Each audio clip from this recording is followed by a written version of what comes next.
తిరుమలలో నూతనంగా నిర్మించిన అతిపెద్ద వసతి సముదాయం భక్తులకు అందుబాటులోకి వచ్చింది. PAC 5గా వ్యవహరించే వెంకటాద్రి నిలయాన్ని సెప్టెంబర్లో జరిగిన శ్రీవారి బ్రహ్మోత్సవాలలో భారత ఉపరాష్ట్రపతి శ్రీ రాధాకృష్ణన్ ప్రారంభించారు. తిరుమలలో ప్రస్తుతం 45 నుండి 50 వేల మంది భక్తులకు మాత్రమే వసతి సౌకర్యం ఉండగా 2018లో PAC 5ను నిర్మించాలని టీటీడీ బోర్డు నిర్ణయించింది. ఇందులో భాగంగా సుమారు 102 కోట్ల రూపాయల వ్యయంతో 2,69,617 చదరపు అడుగుల విస్తీర్ణంతో 5 అంతస్తుల భవనాన్ని నిర్మించారు. మొత్తం 16 డార్మెటరీ హాళ్లు ఉండగా ఇందులో 2,500 మంది భక్తులకు వసతి కల్పించవచ్చు.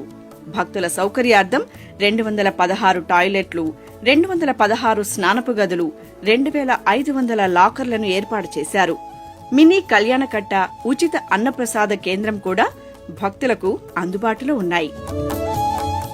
భక్తుల దాహార్తిని తీర్చడానికి ప్రతి అంతస్తులో 2 RO వాటర్ ఫిల్టర్ ప్లాంట్లను ఏర్పాటు చేశారు. ఆర్టీసీ బస్టాండ్కు అతి సమీపంలో ఉండడంతో వెంకటాద్రి నిలయానికి భక్తులు సులభంగా చేరుకోవచ్చు.